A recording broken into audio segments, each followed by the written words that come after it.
कृष्णाय वासुदेवाय हरे परमात्मने प्रणतः क्लेशनाशाय गोविंदाय नमो नमः। एच.एस. भारद्वाज यूट्यूब चैनल पर आप सभी का स्वागत है।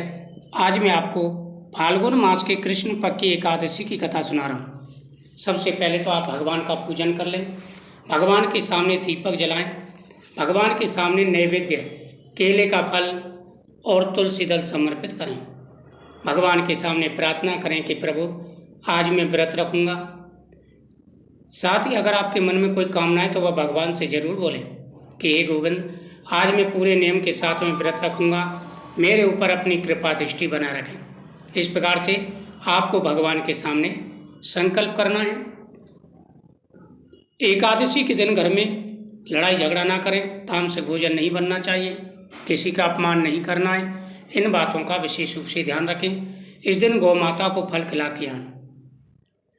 धर्मराज युधिष्ठिर बोले कि जनार्दन, फाल्गुन मास की कृष्ण पक्ष की एकादशी का क्या नाम है तथा उसकी विधि क्या है, सो आप मुझे बताइए।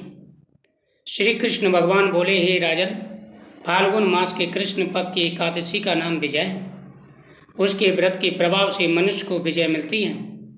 इस विजय एकादशी के महत्व के सुनने व पढ़ने से समस्त पापों का नाश हो जाता है। एक समय देवऋषि नारद ने जगत पिता ब्रह्मा जी से पूछा कि आप मुझे फाल्गुन मास के कृष्ण पक्ष की विजय नामक एकादशी का महत्व बताइए। ब्रह्मा जी बोले कि हे नारद, विजय एकादशी का व्रत प्राचीन तथा नए पापों को नष्ट करने वाला है। इस व्रत के करने से सभी प्रकार की मनोकामनाएं पूरी हो जाती हैं। यह समस्त मनुष्यों को हर कार्यों में विजय प्रदान कराने वाला है। हे नारद, यह सभी प्रकार के मनोरथों में विजय दिलाता है। जो भी सच्चे मन से इस एकादशी का व्रत करते हैं उन पर भगवान की विशेष कृपा बनी रहती है तथा सभी कार्यों में उन्हें विजय की प्राप्ति होती है। त्रेता युग में जब श्री रामचंद्र जी को 14 वर्ष के लिए वनवास हो गया था, तब वह श्री लक्ष्मण जी तथा जानकी जी सहित पंचवटी में निवास करने लगे। उस जगह रावण ने श्री सीता जी का हरण कर लिया। हे नारद, जब भगवान श्री रामचंद्र जी को 14 वर्ष का वनवास हो गया, तब वह श्री लक्ष्मण जी तथा जानकी जी सहित पंचवटी में निवास करने लगे। उस जगह रावण ने छल से श्री सीता जी का हरण कर लिया था। इस दुखपूर्ण समाचार से श्री रामचंद्र जी अत्यंत व्याकुल हो गए और श्री रामचंद्र जी की खोज में चल दिए। हे नारद, उस समय भगवान मनुष्य अवतार में थे, इसलिए मनुष्यों की तरह ही उनको लीला करनी पड़ी थी। इस दुखपूर्ण समाचार से श्री रामचंद्र जी अत्यंत व्याकुल हुए और श्री लक्ष्मण जी की खोज में लक्ष्मण जी के साथ श्री सीता जी की खोज में चल दिए। घूमते घूमते वे मरणासन्न जटायु के पास पहुँचे। कुछ आगे चलकर उनकी सुग्रीव के साथ मित्रता हो गई और बाली का वध भी उन्होंने किया। श्री हनुमान जी ने लंका में जाकर श्री सीता जी का पता लगाया। वहाँ से लौटकर हनुमान जी श्री रामचंद्र जी के पास आए और सब समाचार कहे। जब हनुमान जी ने लंका में जाकर माता सीता का पता लगा लिया, तब उन्होंने आकर के भगवान श्री रामचंद्र जी से कहा कि प्रभु, माता सीता का रावण ने हरण किया है और वह अशोक वाटिका में लंका में है। श्री रामचंद्र जी ने सुग्रीव की सम्मति लेकर वानर भालुओं की सेना तैयार की, एक विशाल सेना बनाई और लंका के लिए प्रस्थान किया। जब श्री रामचंद्र जी समुद्र किनारे पहुंचे, तब उन्होंने महान अगाध मगरमच्छों से युक्त समुद्र को देखकर श्री लक्ष्मण जी से पूछा कि हे लक्ष्मण, समुद्र को हम किस प्रकार पार कर सकेंगे।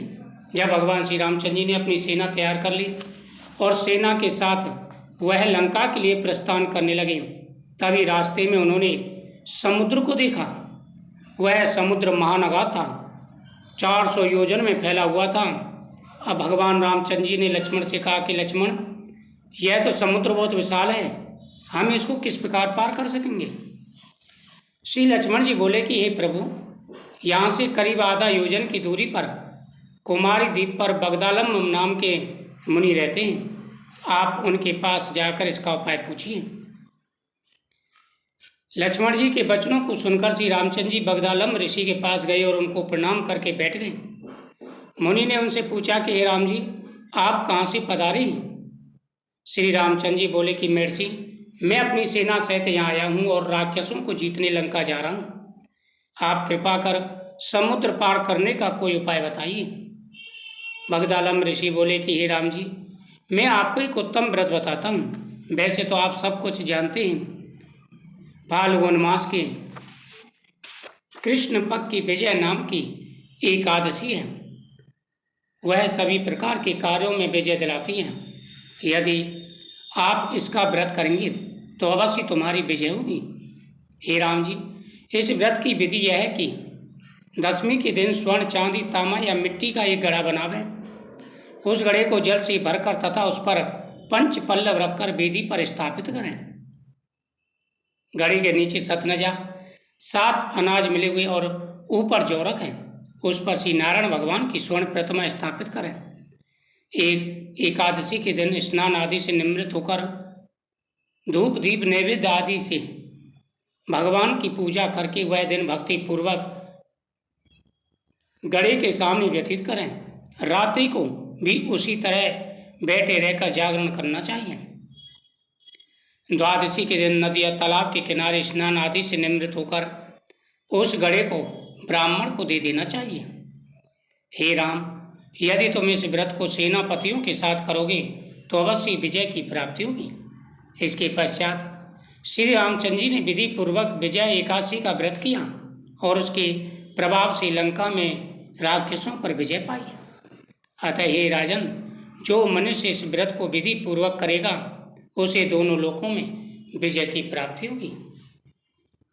ब्रह्मा जी ने नारद से कहा कि हे पुत्र, जो कोई इस व्रत के महत्व को पढ़ता अथवा सुनता है उसे निश्चित ही वाजपेयी यज्ञ का फल प्राप्त होता है। उसकी हर मनोकामना पूरी हो जाती है। एकादशी का दिन सबसे बड़ा दिन है। एकादशी के दिन की गई पूजा का अनंत गुना फल प्राप्त होता है। सभी प्रकार की मनोकामनाएं पूरी हो जाती हैं। कृष्णाय वासुदेवाय हरि परमात्मने प्रणतः कलेश नाशाय गोविंदाय नमो नमः। इस प्रकार से भगवान के सामने प्रार्थना करें तो सभी प्रकार के मनोरथ पूरे हो जाते हैं और हर प्रकार की मनोकामना पूरी हो जाती है। आपको भी अवश्य ही इस दिन व्रत करना चाहिए और सभी को व्रत करना चाहिए। जो भी पूरी श्रद्धा भाव से व्रत करते हैं उनके जीवन में कभी कोई कष्ट नहीं आता। द्वादशी के दिन व्रत का पारण करें तो भगवान प्रसन्न होकर के सभी प्रकार के मनोरथों को पूरा करते हैं और जो भी परेशानी जीवन में आ रही हैं सारी परेशानियां दूर हो जाती हैं। कृष्णाय वासुदेवाय हरि परमात्मने प्रणतः कलेश नाशाय गोविंदाय नमो नमः।